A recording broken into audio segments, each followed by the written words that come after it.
Threads of Chance. The bell above the door of Golden Thread Alterations chimed softly as Mei Lin finished pinning a hemline. Rain pattered against the windows of the small shop tucked between a tea house and an herbal medicine store in San Francisco's Chinatown. She glanced up to see a tall man in a soaked designer suit burst in, followed by a harried-looking woman clutching an umbrella. "Please tell me you can fix this," the man said, gesturing to a 3-inch tear along his sleeve seam. His voice carried the edge of someone accustomed to problems being solved immediately. "I have a meeting in 2 hours that could make or break my company's future." Mei set down her pins and approached the counter. At 29, she had spent more than half her life working in her family's alterations business, inheriting her grandmother's steady hands and discerning eye. "Let me see," she said quietly. The man slipped off his jacket, revealing a crisp white shirt that emphasized his broad shoulders. The Italian wool of the suit was exquisite, hand-stitched lapels, perfect drape, subtle herringbone pattern, far beyond the usual garments that came through their shop. "Julian, we should just buy a new one," the woman beside him muttered, checking her watch. "The Neiman Marcus is—" "There's no time, Olivia." He turned to Mei. "Can you help me?" Mei examined the tier carefully. "This is Tom Ford's spring collection," she said, fingers tracing the fabric. "The repair will need to match the original stitching pattern exactly." She looked up, meeting his gaze directly. "I can fix it." Something in her confident simplicity made Julian pause. Her eyes were deep brown, steady and focused. No fawning, no nervousness, just assured competence. "How long?" he asked. 40 minutes. Mei was already reaching for her specialized thread cabinet. "You can wait in our sitting area. There's tea." Olivia raised an eyebrow. "We'll come back." "I'll wait," Julian decided, surprising his assistant. While Mei worked in the back room, Julian wandered around the small shop. Photographs lined one wall, 3 generations of women in the same storefront. Traditional Chinese dresses hung beside Western formal wear, all bearing the shop's distinctive red tag. In one corner, he spotted sketches pinned to a board, innovative designs that blended cultural elements with modern silhouettes. "Those are Mei's originals," a voice explained. An elderly woman emerged from behind a curtain, carrying a teapot. "My granddaughter. She has the gift, but hides her light." Julian studied the sketches more closely. "These are remarkable," he said honestly. "Why aren't they being produced?" The grandmother smiled enigmatically as she poured him tea. "Some flowers bloom when ready, not when told." 40 minutes later, Mei returned with his jacket. The repair was flawless, invisible to anyone who hadn't seen the original damage. Julian slipped it on, finding the fit somehow improved. "You adjusted the shoulder too," he observed, surprised. Mei nodded. "It was pulling slightly. The manufacturer cut corners on the underarm gusset." Julian stared at her, then broke into a genuine smile. "You know, in my world, people pretend to know everything." "You actually do." He pulled out his wallet. "What do I owe you?" "Standard repair rate. $85. Julian handed her his black card. "The company I'm meeting today, Arcadia Ventures, they're backing my new sustainable tech platform. If they sign, I'd like to commission you for something special." "We don't make suits," Mei responded. "Only alterations." "I wasn't thinking about suits," Julian said, gesturing toward her sketches.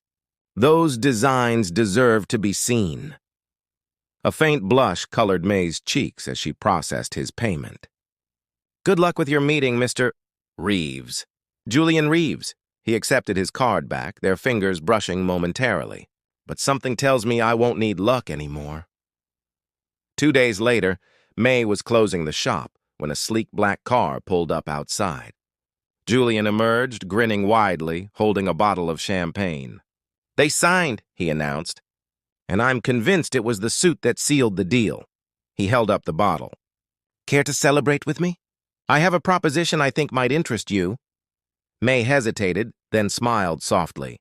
"I suppose I could spare a few minutes?" Neither realized that this moment, this simple intersection of their very different lives, would alter both their worlds forever. Patterns of connection. The champagne glasses clinked as Julian outlined his proposition in the back room of Golden Thread Alterations. Evening light filtered through the window, illuminating May's sketches on the nearby board. "I want to commission you to design something for the Arcadia launch gala," Julian explained. "Something that represents what our partnership stands for, innovation rooted in tradition." May studied him thoughtfully. "You're asking the seamstress who fixed your sleeve to create an original piece for a tech industry event?" "I'm asking the artist whose designs I've been staring at for the past hour to bring her vision to life," Julian corrected, gesturing to her sketches. "Those aren't just clothes, they're statements." May's grandmother, who had been silently arranging fabric bolts nearby, smiled knowingly. "My May has designed for runway before, in secret." She reached for a tablet hidden beneath the counter and pulled up images of avant-garde pieces featured in Milan 2 seasons prior. "She is ghost designer for Leung Atelier." Julian's eyes widened as he recognized several viral designs that had been praised for their architectural precision and cultural fusion. "That was you?" Mi shot her grandmother a look of gentle reproach. "Mr. Leung pays well for discretion, Nai. And keeps all credit," the older woman countered. "Time for your own name, Mei Nu." Over the following weeks, Julian found increasingly frequent reasons to visit Golden Thread. He brought fabric samples, discussed concept ideas, and often simply watched May work. Her hands moved with hypnotic precision, transforming flat textiles into three-dimensional poetry. Unlike the calculated social interactions of his world, their conversations flowed with natural honesty. "Why do you hide your talent?" he asked one evening as May pinned a muslin prototype. She paused, measuring pin between her lips. "My family came here with nothing," she finally said. "Security matters more than recognition. Mr. Leung's arrangements let me design while keeping our shop running." Julian nodded, understanding the weight of responsibility. He'd grown up with privilege but had built his company from scratch, rejecting his father's financial offers. "What would you do if security wasn't a concern?" May's eyes flickered with a rare flash of ambition. "I'd create a line that honors immigrant craftsmanship, the skills carried across oceans in hope." She gestured to her grandmother, now dozing in the corner chair. "Her hands tell our story better than words." At the Arcadia launch event, Julian maintained May's anonymity as requested, though it pained him to hear others praise his stylist's brilliant choice without knowing her name.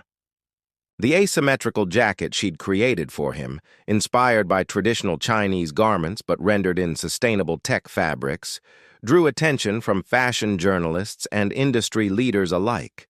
"You should be here," he texted her from the event, sending a photo of the crowd admiring her work. "I am, through your eyes," she replied simply. After the gala's success, their professional relationship evolved into something more personal. Julian began bringing takeout dinners to the shop during late work sessions.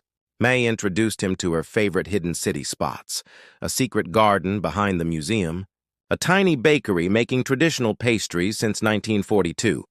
Each shared space became a stitch binding their worlds together. Olivia, Julian's assistant, grew increasingly concerned. "The board is asking questions about this mystery woman you're spending time with," she warned during a drive to his next meeting. "Your father called me directly yesterday." Julian's jaw tightened. Richard Reeves had built a hospitality empire through cutthroat determination and strategic marriages. He expected his son to follow suit. "My personal life isn't board business." "It becomes their business when you're skipping investor dinners to eat dumplings in Chinatown," Olivia countered. "I'm not judging Julian. I'm warning you. People are talking."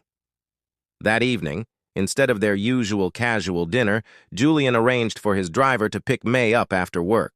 "A surprise," he texted. "Trust me." He took her to his favorite spot in the city, a private dining room atop the Sutro Tower with panoramic views. As the sunset painted the sky in watercolor hues, Julian watched May's face illuminate with wonder. "It's like floating," she whispered, gazing at the city lights emerging below. "This is how I feel when I'm with you," Julian said softly. "Above all the noise, seeing everything clearly." When he reached across the table to take her hand, May didn't pull away. Their fingers intertwined, a simple pattern perfectly aligned. Later that night, in the intimate darkness of his penthouse, their connection deepened. Julian traced the contours of May's face with reverent fingers, memorizing every detail. Their kiss began tentatively, then grew more confident, like the first uncertain stitches of a masterpiece gradually finding their rhythm. "I'm afraid," May admitted against his lips, her body trembling slightly beneath his touch. "Of what?" Julian asked, drawing back to meet her gaze. "That this is just curiosity for you. The humble seamstress. So different from your world." Julian cradled her face between his hands.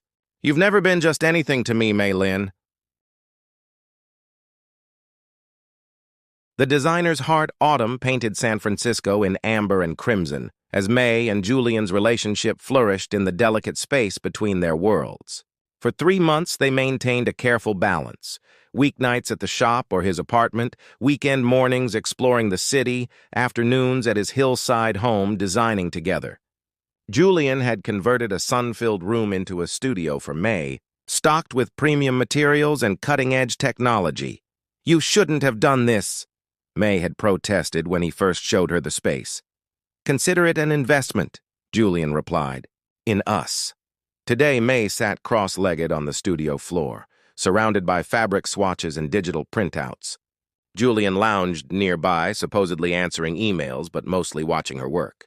Sunlight caught in her hair, highlighting auburn undertones in the black strands.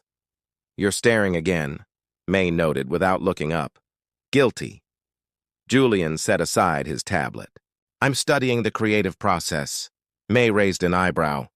"Is that what we're calling it now?" Their laughter was interrupted by the apartment's intercom. Julian frowned, checking his phone. "I'm not expecting anyone."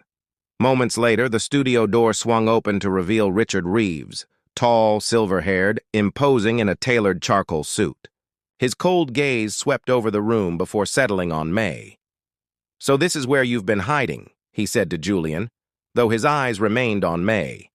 "Your assistant wouldn't give details. I had to hear about your new companion from Margaret Chen at the Foundation Gala." Julian stood, tension evident in his shoulders. "Dad, this is Mei Lin, May, my father, Richard." May rose gracefully, extending her hand.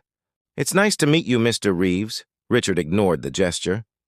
"My son disappears from society for months, neglects board meetings, and now I find him playing dress-up with a seamstress." He turned to Julian. "Is this a midlife crisis or genuine stupidity?" "You're out of line," Julian warned, moving protectively toward May. "No, you're out of line," Richard countered. "The Chen Industries merger depends on social alliances. Vanessa Chen has been expecting your courtship since summer." "I never agreed to that arrangement," Julian said evenly. Richard's laugh was sharp. "Arrangements built our legacy. Your mother understood that?" "And died miserable because of it," Julian finished quietly. A tense silence followed. May gently touched Julian's arm. "I should go." "No," Julian said firmly. "Dad's leaving." Richard studied them both, calculation replacing anger in his expression. "Interesting," he murmured. "This isn't a fling, is it? You actually care for her." He smoothed his tie, suddenly cordial. "My apologies for the intrusion, Ms. Lin.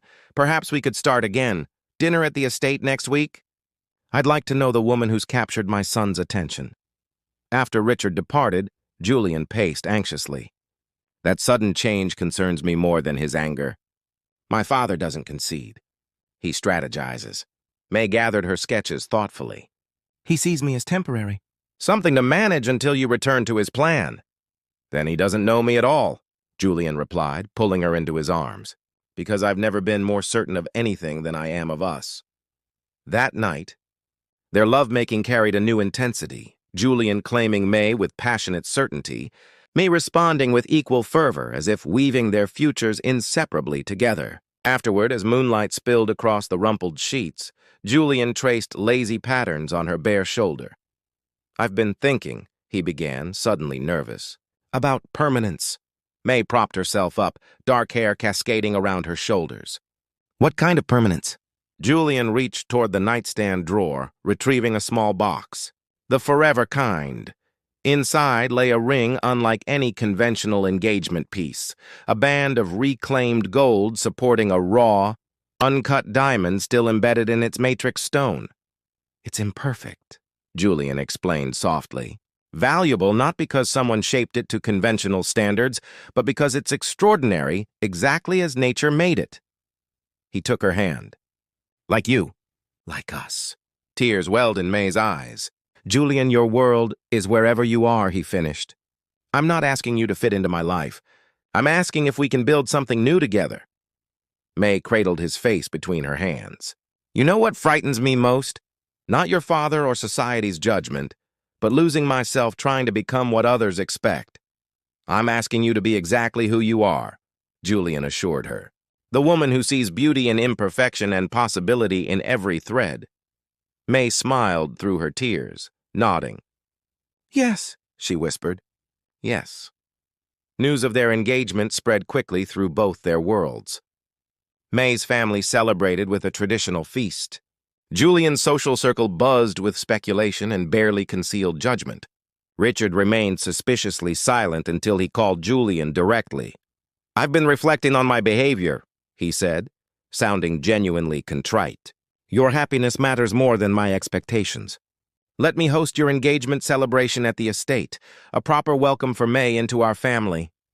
Julian hesitated, wary of this unexpected acceptance. That's generous, but please, Richard interrupted. Let me make amends. I've already contacted top wedding planners and stylists for the event. May would design her own dress, Julian clarified. Of course, Richard agreed smoothly. I wouldn't dream of interfering with her artistic vision. 3 weeks from Saturday, small gathering, just 100 of our closest connections. After hanging up, Julian stared at his phone, torn between hope and suspicion. What do you think? He asked May, who had been listening nearby. She twined her fingers with his. I think it's time to meet your father on his territory. If he's sincere, wonderful. If not, she smiled confidently. I've faced worse odds.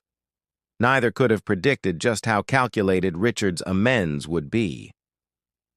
Unraveling expectations, Richard Reeves's estate sprawled across 30 acres of prime, woodside real estate, a compound of understated luxury featuring manicured gardens, a helipad, and a main house modeled after French chateaux. As Julian's car approached the circular drive 2 days before the engagement party, he noticed unusual activity, delivery trucks, event staffers, and camera crews. What's happening? He asked the property manager who greeted them. Mr. Reeves expanded the guest list, she explained, leading them inside. The event has generated significant interest. Julian felt May tense beside him. The small gathering had morphed into a social spectacle. In the grand salon, they found Richard reviewing details with a severe-looking woman in designer black. Julian! May! Richard's welcome seemed genuinely warm. Perfect timing. This is Vivienne Delacroix, handling the event coordination. Vivienne assessed May with clinical precision. I was just discussing wardrobe options. Several designers have submitted pieces for Ms. Lynn's consideration. The stylist arrives tomorrow. That won't be necessary, Julian intervened. May's creating her own dress, as we discussed. Of course, Richard said smoothly. But perhaps professional guidance would help ensure the design meets the expectations of the occasion. Before Julian could object, May placed a calming hand on his arm. Actually, she said with quiet dignity, I'd like to see these submissions. Understanding the expected aesthetic will be informative. Vivienne led them to a private salon where garments hung on display, each more ostentatiously high society than the last. Accompanying mood boards revealed Richard's vision for the event. East meets West elegance, featuring cultural elements, carefully curated for Western palatability. We've arranged for Wei Chen to document the event for Vogue, Richard mentioned casually. His Asian heritage in fashion series has been quite influential. Julian recognized the strategy immediately. Richard wasn't fighting their relationship. He was commodifying it, transforming their genuine connection into a marketable narrative of cultural acquisition. Later, alone in their guest suite, Julian paced furiously. It's manipulation. He's repackaging us into something he can control, a story that serves his interests. May sat quietly at the antique writing desk, sketching rapidly. Did you expect anything different? I expected honest opposition, not this exploitation. May looked up from her work. Julian, I've been the invisible creator behind another designer's success for years. I understand how power operates in these spaces. Her eyes held steady determination. Your father believes he's orchestrating my assimilation. He doesn't realize he's providing the perfect stage for something entirely different. What are you planning? Julian asked, recognizing the creative fire in her expression. May revealed her sketch, a design unlike anything on Vivian's racks. Something authentic, something that cannot be appropriated or misinterpreted. She smiled enigmatically. I need to visit my grandmother tonight. The following day, May disappeared into the estate's former sewing room with several packages delivered from Chinatown. She worked behind locked doors, declining meals and assistance. Julian respected her space, keeping Richard and Vivian at bay with vague assurances. As guests began arriving for the welcome dinner that evening, Julian knocked gently on May's door. Are you ready? My father's getting impatient. Almost, she called. Go ahead, I'll make my entrance when it's time. 4. The whispers began immediately, recognition dawning on several fashion editors' faces as they connected. May to the anonymous genius behind recent Leung Atelier collections. Vivian's assistant leaned toward her boss, whispering urgently as she showed something on her phone. Vivian's eyes widened. Whatever she saw changed her assessment instantly.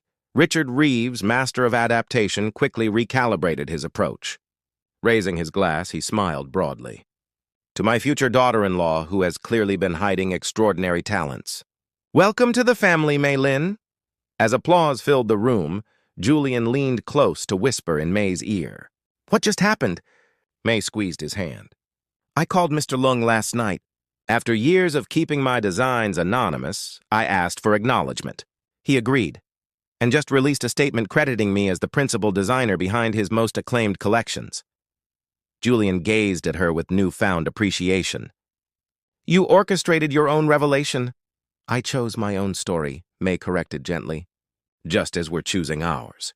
Richard approached, all gracious hospitality now that May had revealed marketable value. The photographers are requesting portraits by the fountain. Shall we? As they moved through the admiring crowd, Julian noticed May's hand trembling slightly within his. For all her poise, this moment of stepping fully into her power had required immense courage. He held her hand more firmly, their fingers intertwined in silent support. The battle wasn't over, but the terms of engagement had fundamentally changed.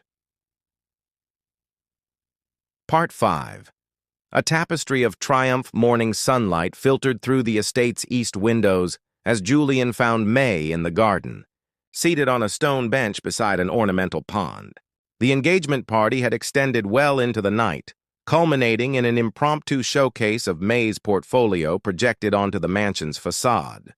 Fashion editors had exchanged cards, investors had proposed backing, and Richard had watched it all with calculating eyes. There you are, Julian said, joining her. The house is buzzing with messages and calls for you. May smiled tiredly. All wanting something, I imagine. Success has many friends, Julian agreed, taking her hand. How are you feeling? Conflicted, May admitted. Last night was like stepping into a dream I never allowed myself to have.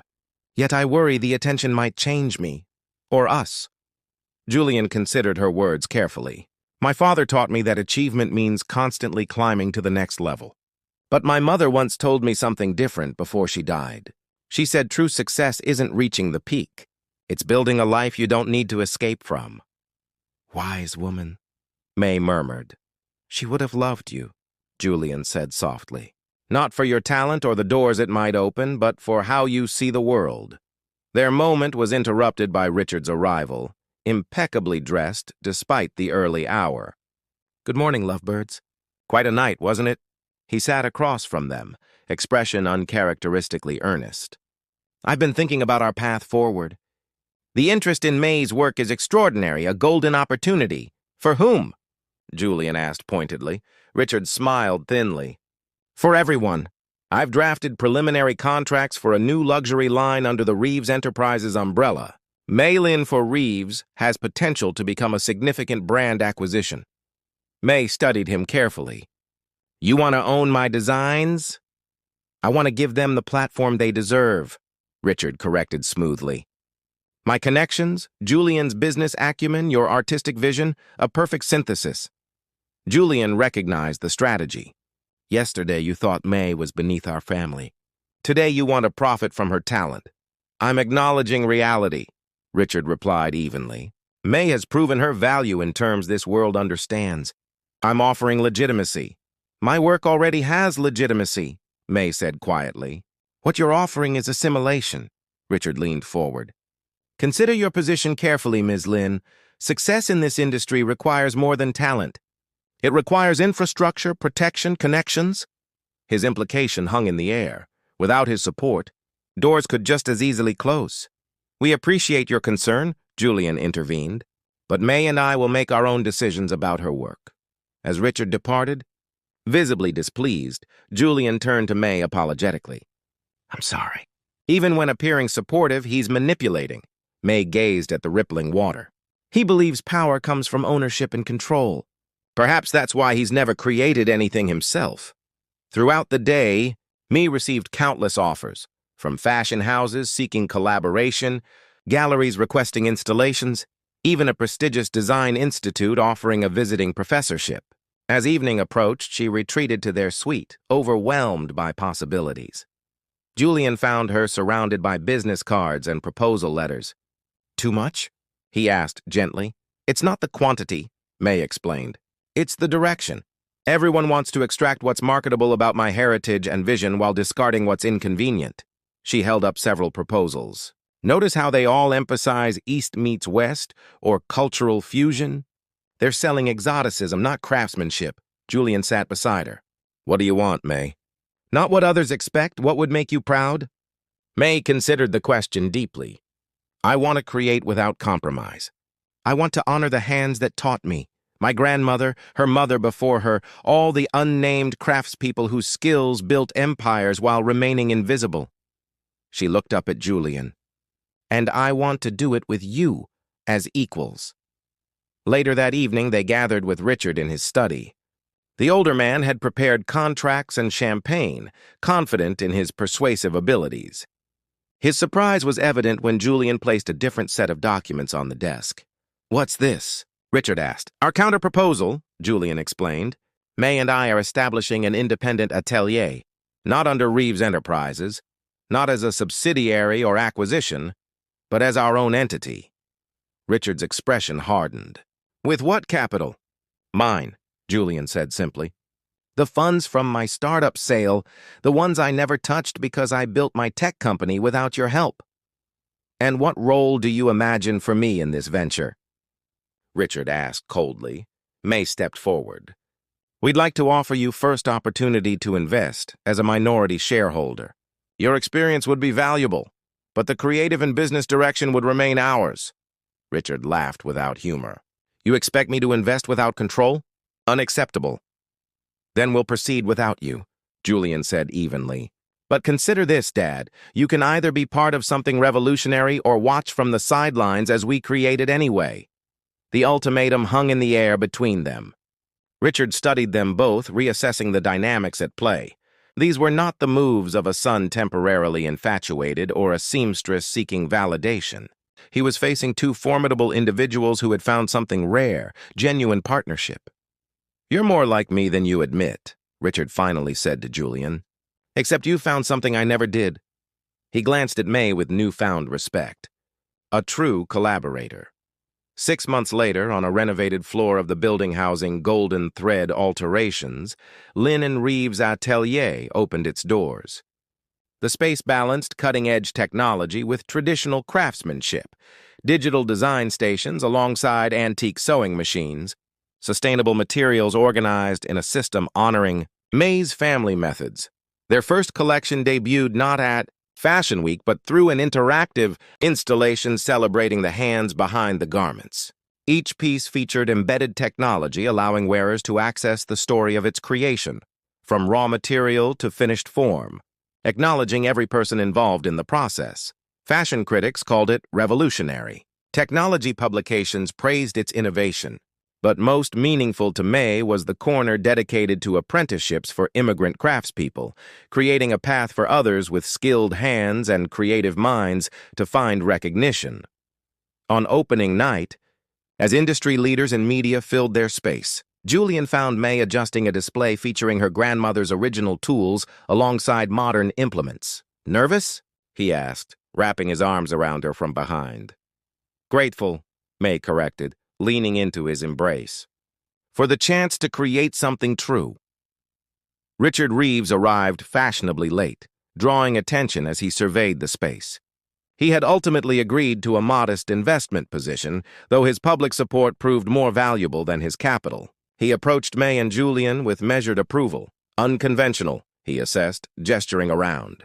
"But impressive." "High praise coming from you," Julian remarked wryly. "I recognize vision when I see it," Richard admitted. He hesitated, then added more quietly, "Your mother would have appreciated what you've built here. Not just the business, the partnership." He nodded to May. "She would have welcomed you as the daughter she never had." As Richard moved away to network with other guests, Julian squeezed May's hand. "Progress," he murmured. "People can change when given the opportunity," May observed. "Just like patterns can transform when given new dimensions." Later that night, after the guests had departed, May and Julian stood alone in the center of their atelier. Floor-to-ceiling windows revealed the city lights spread before them, a tapestry of possibilities. Julian pulled May close. "When I tore my jacket and walked into your shop, I was looking for a quick fix," he reflected. "Instead, I found someone who showed me how to rebuild from the foundations."